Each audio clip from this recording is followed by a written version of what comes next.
그런데 무언가를 간절하게 구하고자 할 때 악귀가 되는 거예요.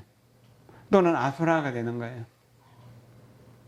복이 많은 사람들이 욕심을 내는 것은 아수라의 다툼이 되고 아수라장이 되죠. 복이 없는 사람들이 다투면 악의 다툼이 되는 겁니다.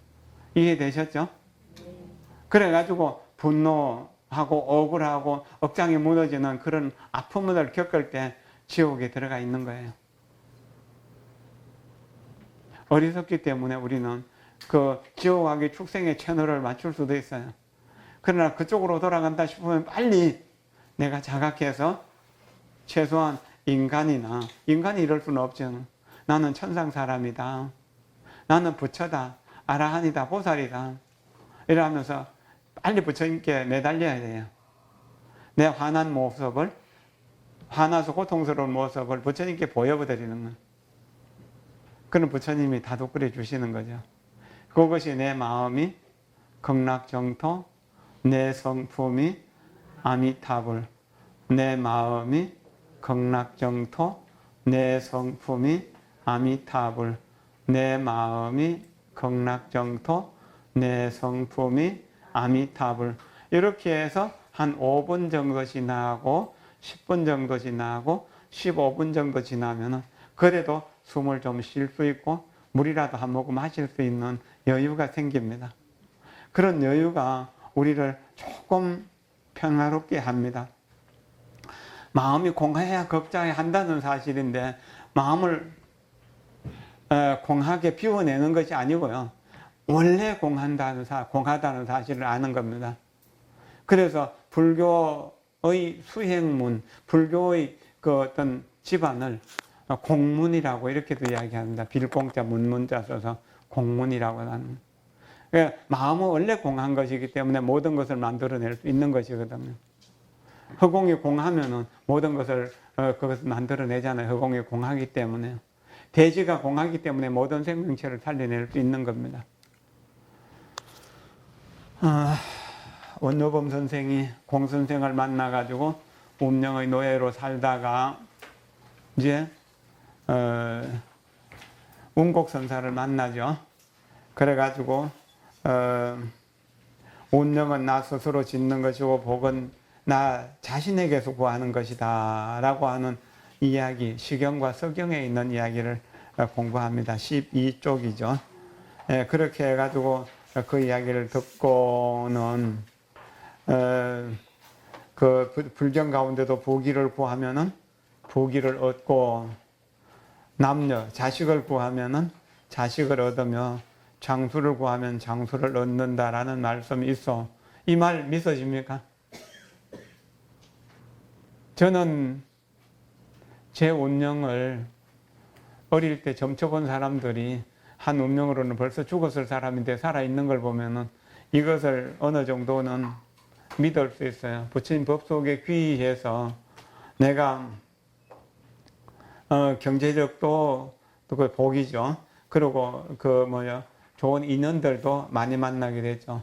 불법 속에서 상자라고 하는 인연, 제자라고 하는 인연들을 많이 만나게 됐거든요.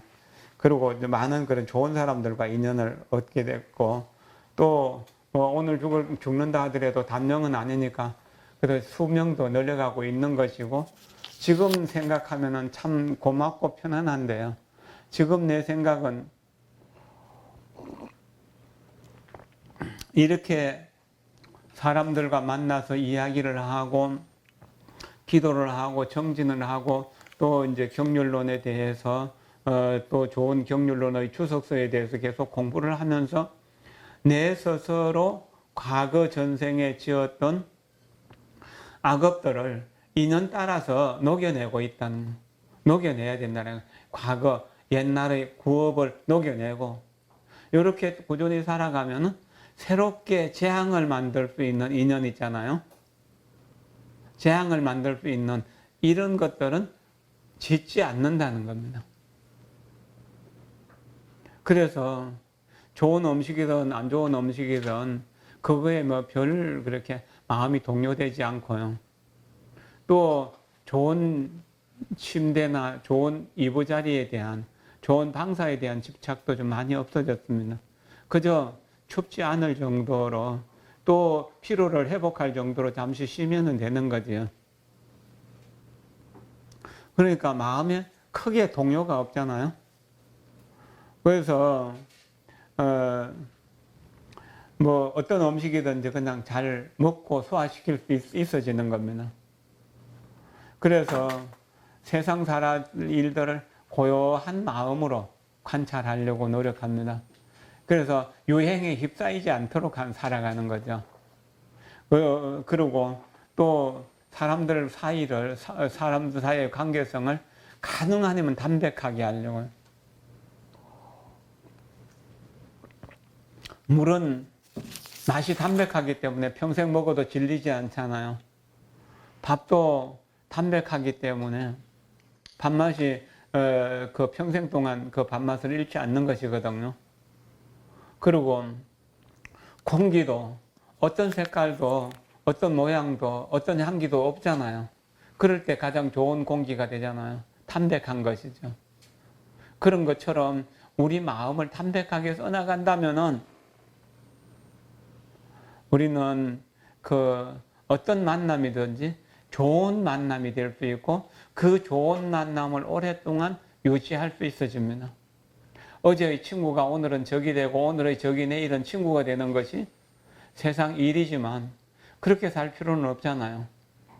어제의 적도 오늘 친구가 될 수 있고 오늘 친구는 내일 더 좋은 친구가 될 수 있고 이렇게 해서 좋은 친구가 주변에 늘어나는 것이 필요한 것이거든요.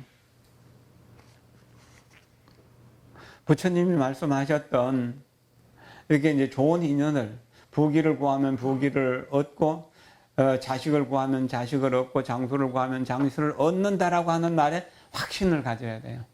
내가 원하는 바는 내가 이룰 수 있는 능력이 있다는 거죠. 사람이라고 하는 말은 그 능력을 가지고 태어난 이다. 무슨 능력을 가졌는가? 자기가 생각하는 모든 것을 이룰 수 있는 능력을 가지고 태어났다는. 20세기 찬란한 과학 문명, 이것이 어디서 나왔습니까? 하나님의 창조인가요? 아니죠. 인간의 노력이죠. 인간이 그런 능력을 가지고 태어났다는 이야기입니다. 그래서 자기 분야에 최선을 다해서 인간이 행복하게 살아갈 수 있는 여러 가지 이기들을 만들어낸 겁니다. 하느님이 창조했다는 말은 참 어리석은 사람이 하는 말입니다. 나를 낳아준 것은 부모지 하느님이 아니잖아요. 그리고 이런 물건들 어느 하나라도 이런 책이든 이런 종이든 이런 찻잔이든 누가 만들었습니까? 하느님이 만들었나요? 아니죠. 다 인간이 만든 겁니다. 사람이요. 나도 사람이기 때문에 그렇게 될 수 있는 겁니다. 공자도 예수도 부처도 다 인간이었잖아요. 우리도 인간이기 때문에 그렇게 살 수가 있어진다는 겁니다. 이런 공부는 우리가 성현을 닮아가는 그러한 삶을 만들어낸다는 것, 그것이 중요한 것이죠. 이제 원노범이 말하죠. 맹자께서도 구하면 얻을 수 있으니 이는 그 구함이 나에게 있는 것이다. 도덕인이는 힘껏 노력하면 구할 수 있다라고 말씀하신 적이 있습니다. 그렇지만 세속의 부귀공명이야 어떻게 구할 수 있겠습니까? 이 사람 정신적인 부분은 도덕군자도 될 수 있는 것이지만 도덕인이를 구하면 도덕군자가 되는 거잖아요. 그러나 세상의 부귀공명은 얻을 수 없다고 이렇게 말하는 거죠. 그러니까 웅옥선사가 말했죠. 맹자의 말씀은 훌륭한데 다만 그대가 스스로 잘못 알고 있을 뿐이요. 그대가 육조단경은 아직 접하지 못한 모양인데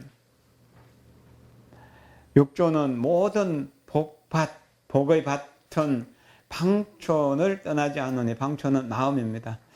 마음을 쫓아서 찾으면 감흥에서 통하지 않음이 없다고 말해서 구함은 모두 자기 자신에게 있으니 단지 도덕인이뿐만 아니라 부귀공명도 또한 함께 얻을 수 있어 안과 밖으로 함께 얻게 되니 이렇게 구함은 얻음이 유익하오. 그러나 만약 안으로 스스로 돌이켜 살피지 않고 단지 밖으로만 구하려고 나서면은 안팎으로 모두 잃게 돼요.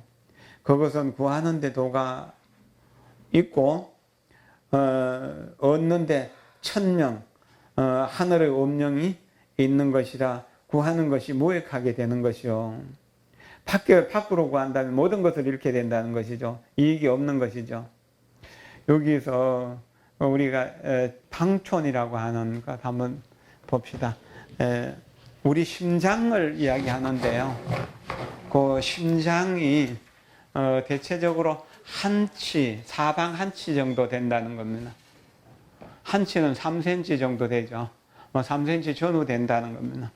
방촌이라고 하는 말은 심장이라고 하는 말. 그 심장을 우리가 이제 마음이라고 이야기한 거죠. 방은 사방 한촌, 한촌은 3.3cm죠. 네, 그 3cm 되는 심장이에요. 이건 심장이고, 이 심장을 마음이라고 이렇게 본 겁니다. 마음을 심장이라고 경전에서는 또 중국의 어록에서는 이런 이야기가 굉장히 많이 나옵니다. 분리방촌, 방촌을 여의지 않는다, 마음을 여의지 않는다 그런 뜻입니다. 지옥도 천당도 부처도 중생도 전부 마음뿐이라는 겁니다. 깨달으면 부처고 깨닫지 못하면 중생인 것이잖아요. 그러니까 우리가 그런 생각을 하면서 살아야 되는 것이죠. 그러니까 이에 선사가 물었다. 그때 공선생이라는 사람이 그대의 평생 운명을 뽑아준 것이 어떠하여서. 그러니까 내가 그 사실대로 말씀드리자 운곡선사가 다시 물었다. 그대는 스스로 생각하기에 과거에 겁제할 수 있을 것 같소. 또는 자식을 낳을 것 같소. 나는 한동안 골똘히 생각한 뒤에 고개를 가로저으며 대답했다. 그럴 것 같지 않은데요. 여기 그럴 것 같지 않다라고 하는 말은 이치로는 알면서 실제로는 그렇게 살지 못하고 있다는 이야기도 되는 거죠. 그래서 자기 허물을 아는 사람은 고칠 수 있는 사람입니다. 그럼 우리는 우리 자신의 허물을 알고 있는가? 한번 생각해 보십시오. 알고 있다면 고칠 수 있습니다. 병원에 갔는데 한 열흘 동안 이리 검사해보고 저리 검사해보고 이 약 먹어보고 저 약 먹어보고 의사들이 하는데도 병명을 알아내지 못하면 당신 병은 특이한 병이라 여기서 고칠 수 없어 이렇게 되잖아요. 이게 자기의 문제점이 무엇인가를 드러낸다는 건 굉장히 중요한 일입니다. 부처님 전에 절을 할 때 마음속에 있는 내 부족한 점, 내 단점, 내 잘못을 자꾸 드러내서 부처님께 말씀을 하십시오. 말씀 드리십시오. 그리고 부처님과 대화를 하십시오. 그렇게 드러내는 것을 발로라고 이야기합니다. 그게 발로 참회라고 해요. 드러내서 참회하는 겁니다. 구체적으로 오늘 누구를 미워했고 그래갖고 화를 냈고 그래서 내가 고통스러웠다고 하는 걸 부처님과 대화하면 부처님은 절대로 다른 데 소문을 안 냅니다. 걱정할 필요 없습니다. 부처님과 대화를 자꾸 하십시오. 자기 허물을 드러내는 것이 참 중요한 거거든요. 가지고 있으면 병이 되는데 드러내면 병이 안 됩니다. 그 병의 원인을 알았으면 이제 고칠 방법도 나오는 것이죠. 그게 뭐죠? 과거에 합격하는 사람들은 일반적으로 복의 모습이 두텁습니다. 복상이 갖추어지면은 합격하게 됩니다. 과거에 합격하게 되죠. 그런데 저는 복이 얕고 공덕을 쌓아서 복의 기초를 두텁게 다질 수도 없습니다. 왜 그런가요? 성격이 조급하고 결벽증이 있기 때문에, 남에게 인색하기 때문에. 그렇다고 해서 자기 것을 이렇게 억지로 모으려고 하는 그런 건 없었지만, 그래도 남과 나를 엄격하게 구분했고 나는 깨끗한 사람이고 너희들은 혼탁한 사람이야 라고 하는 그런 생각 속에 좀 많이 빠져 있었다는 이야기겠죠. 게다가 번잡하고 어려운 시련을 인내할 줄 모르고 참을 줄 모른다는. 어제 어떤 스님이 와서 한 5년간 자기가 보던 소임 요즘 이제 한계를 느껴갖고 그만하겠다고 못하겠다고 이렇게 하소연을 해서 소임은 책임이니까 책임은 다 해야 된다라고 그렇게 한참 다 일러갖고 보냈는데요. 어찌된가 모르겠어요. 누구든지 소임을 맡는 것도 어려운 일이고 소임을 지키는 것도 어려운 일이고 또 소임을 내놓는 것도 어려운 일입니다. 높은 자리에 올라가면 빨리 내려오고 싶지가 않죠. 왜 그러냐 하면요. 높은 자리에 올라가는 것은 호랑이 등에 타는 것과 같다 그래요. 호랑이를 마음대로 부리니까 권력을 마음대로 쓰잖아요. 보통 사람도 완장 채워놓으면 기고만장해지는 게 그렇습니다. 근데 소임을 내놓는 것은 그 기고만장하는 동안 나 잘못을 많이 했거든요. 그러면 호랑이 등에서 내리는 순간 호랑이에게 잡아먹히게 된다. 그래서 내려오기를 겁낸다고 하는 겁니다. 그러면 호랑이 등에 타 있다고 하더라도 그냥 보통 사람처럼 검소하고 겸손하게 살면서 남에게 적선을 많이 했다면 집착도 없을 것이고 내려오는 것도 훨씬 쉽겠죠. 어쨌든 집착이 그렇게 무섭습니다. 그래서 소임을 맡는 것, 대통령이 되는 건 호랑이 등에 타는 것과 같고 대통령을 내놓는 것은 그 호랑이 등에서 내리는 것과 같다. 뭐 이렇게 생각해도 좋을 것입니다. 어떤 소임이든지 그렇습니다. 내놓는 것이 그렇게 어려워요. 그러나 집착 없이 살면은 내려놓으면은 아주 두꺼운 그 겨울 외투를 여름에 입고 있다가 여름에 겨울 외투 입고 있으면 얼마나 좋습니까? 그걸 벗어버린 것처럼 시원한 거죠. 시원한 물을 마시는 것처럼 그렇게 시원해집니다.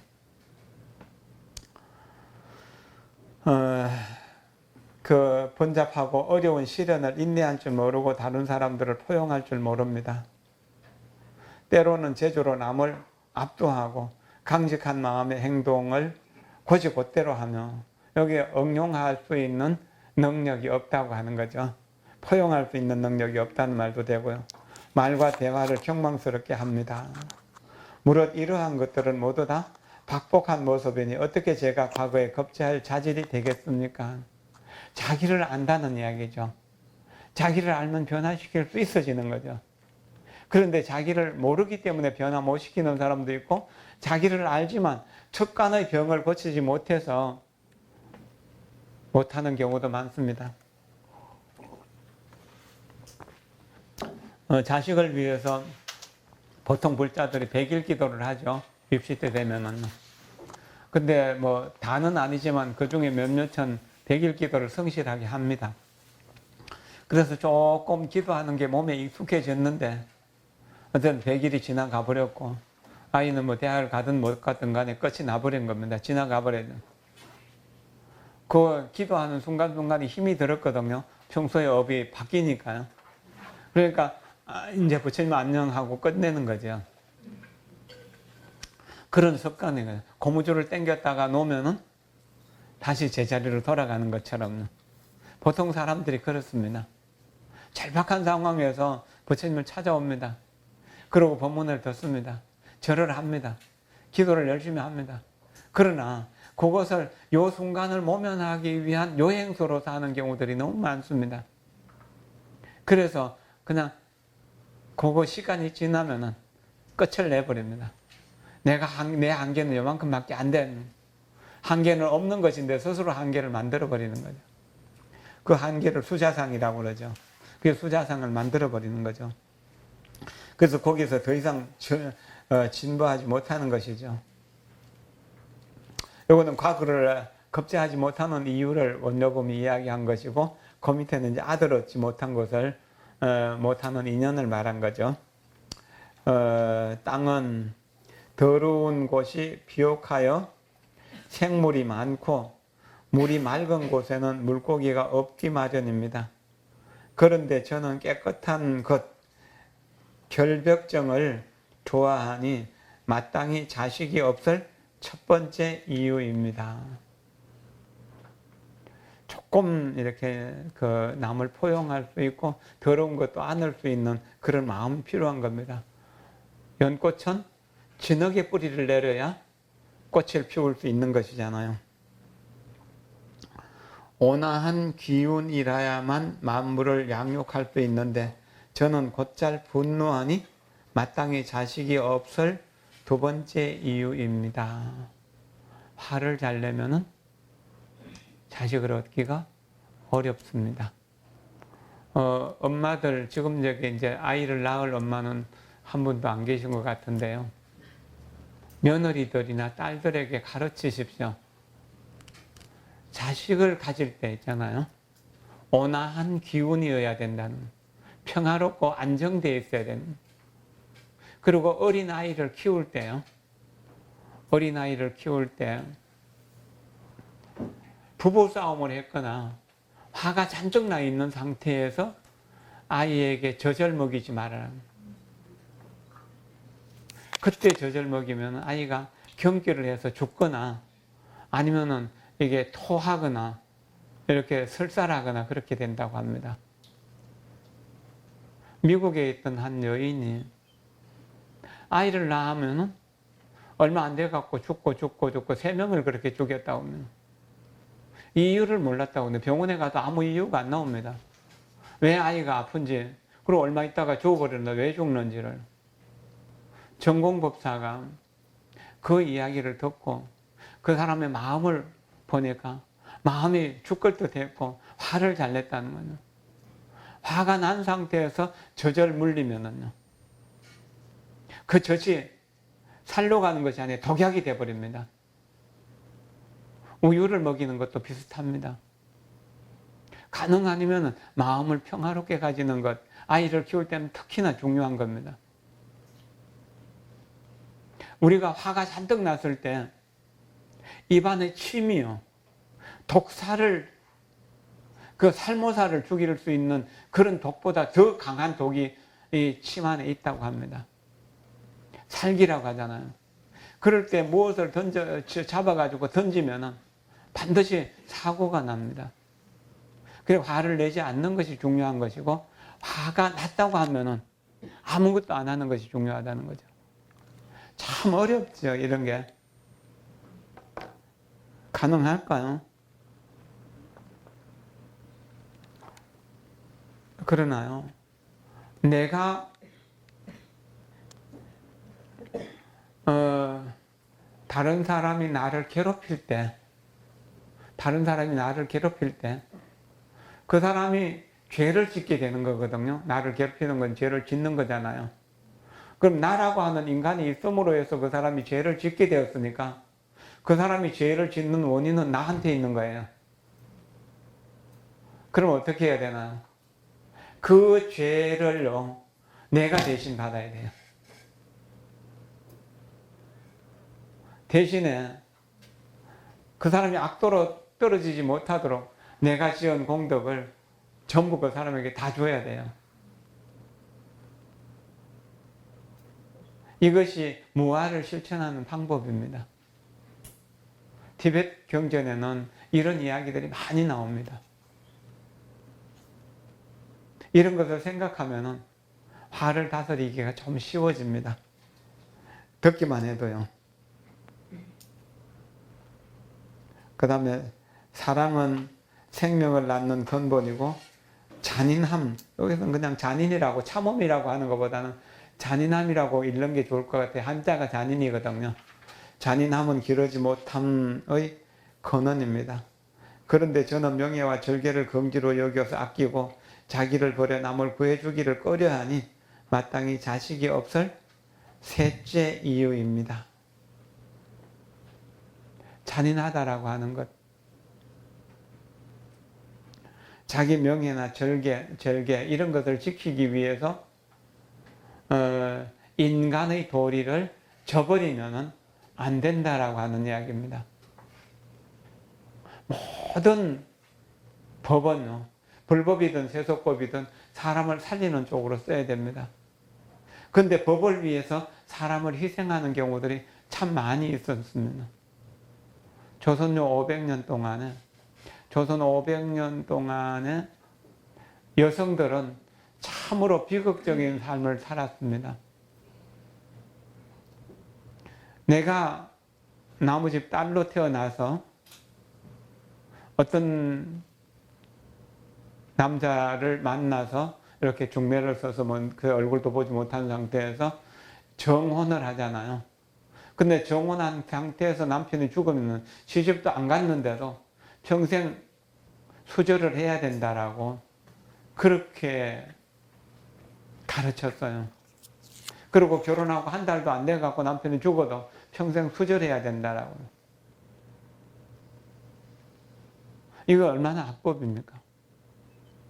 고려시대는 안 그랬는데 조선조, 예, 그랬습니다. 그런데 조선조의 최고 유학의 대가가 율곡 이이 선생하고 태계 이황 선생이죠. 그 두 분이 대표적입니다.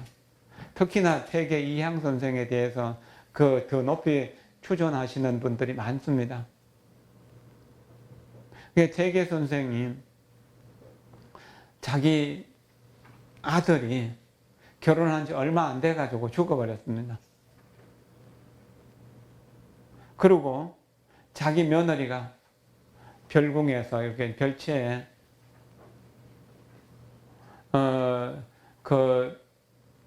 그냥 청상 과부로서 살고 있었습니다. 어느 날 그 태계 선생이 여기 이제 저녁 늦은 시간에 집안 전체를 한 바퀴 돌아본다고 이렇게 돌아보는데 며느리 집 있는 곳에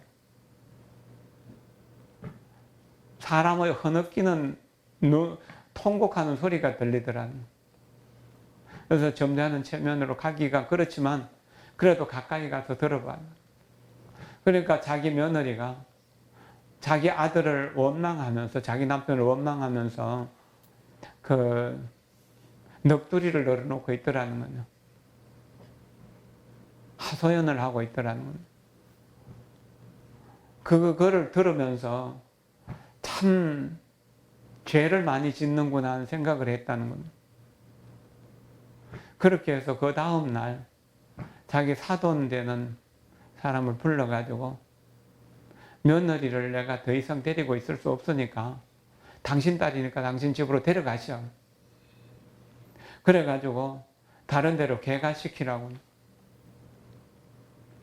그렇게 하도 양반집에서 그렇게 할 수 없다고 그 딸의 친정에서는 그렇게 안 데려가려고 하는데 사정도 하고 어르고 달래고 해갖고 데려가게 만듭니다. 그 뒤에 단양 군수를 좀 지내고 그랬었는데 그 단양 군수를 할 때 서울에 갈 일이 있어가지고 서울로 가다가 어느 한 고을을 지나가다가 저녁에 늦어서 좀 깨끗하고 좋은 안정된 집안에 뭐 큰 집은 아니라도 좋아 보여가지고 그 집에 이제 문을 두드리고 하루적 쉬어갑시다라고 하니까 그 이제 주인 남자가 와가지고 인사를 하고 들어와서 쉬시라고 그러는. 그리고 저녁 밥상이 들어왔는데요. 저녁 밥상이 자기 입맛에 딱 맞는 반찬이 들어왔다라는 겁니다. 그리고 뒷날 아침에 새 버섯 몇 켤레를 주는데 자기 발에 딱 맞더라는 거예요. 그래서 그 원인을 뭐 알아보기도 그렇고 그냥 이렇게 뒷날 아침을 먹고 아침밥도 아주 맛있게 자기 입맛에 딱 맞게 해서 그렇게 아침밥을 얻어먹고 나오다가 한참 이제 작별을 하고 나오다가 한참 지나서 돌아보니까 젊은 그 집 안주인이 이렇게 멀리서 쳐다보더라는 거죠. 며느리였다는 겁니다. 그래서 태계 선생이 수절하는 자기 며느리를 개가시킨 것이 유교의 법을 어겼다라고 시비하는 사람들이 많이 있었습니다. 그리고 인간의 정말 인간다움을 인간답게 쓰신 분이라고 칭찬하시는 분도 많이 있었습니다. 어떤 것이 사람의 도리입니까? 법을 위해서 사람이 살아야 됩니까? 아니면 사람을 위해서 법을 써야 됩니까? 그래요. 어떤 경우에라도 사람을 우선해야 됩니다. 생명을 우선해야 됩니다. 그것이 중요한 것입니다. 우리는 법도로 인해 가지고 사람을 해치는 경우들이 굉장히 많습니다. 그 법을 잘못 쓰는 것이죠. 말을 많이 하여 원기를 소모시키니 마땅히 자식이 없을 네 번째 이유입니다. 말을 많이 하면 원기가 소모되죠. 먹고 마시기, 술 마시기를 좋아하니까 그래서 점기를 탕진하니 마땅히 자식이 없을 다섯째 이유입니다. 철야로 오래 앉아있기를 좋아하기 때문에 혹은 좌선하기를 좋아하고 또 공부하기를 좋아하기 때문에 원기를 보존하고 정신을 함양할 줄 모르니 마땅히 자식이 없을 여섯째 이유입니다. 그 밖에 다른 과오와 죄악도 너무나 많아 이루 다 헤아릴 수가 없습니다. 여러분들도요, 이렇게 원효범처럼 자기의 허물을 기억하고 써보세요. 그리고 어떻게 해야 변화되는가라고 하는 것도 써보시고요. 그냥 생각만 하면은 스쳐 지나갑니다. 그러니까 써놓고 읽어가고 좋은 쪽으로 이렇게 바뀌었으면은 또 다시 새로 쓰고 또 다시 새로 쓰고 그렇게 하면서 발언문 혹은 참회문을 자주자주 쓰는 것은 좋은 일입니다. 제가 아는 그 송처사라고 하는 분, 대기업의 재정을 담당하면서 평생을 대기업 임원으로 사셨습니다. 마지막 부분에서는 그 러시아 지사장으로 가서 모스크바 쪽에서 한 4, 5년, 5, 6년 지내시다가 돌아오셨죠. 한 5년쯤 전에 이제 그 자기 아버지 어머니가 여기 부산에 계셔갖고 그 보사님하고 여기를 한 번씩 오고 그랬었는데요. 그분을 만났을 때 그때 5년 전에 100일 기도를 37번 하고 38번째 하고 있다 그래요.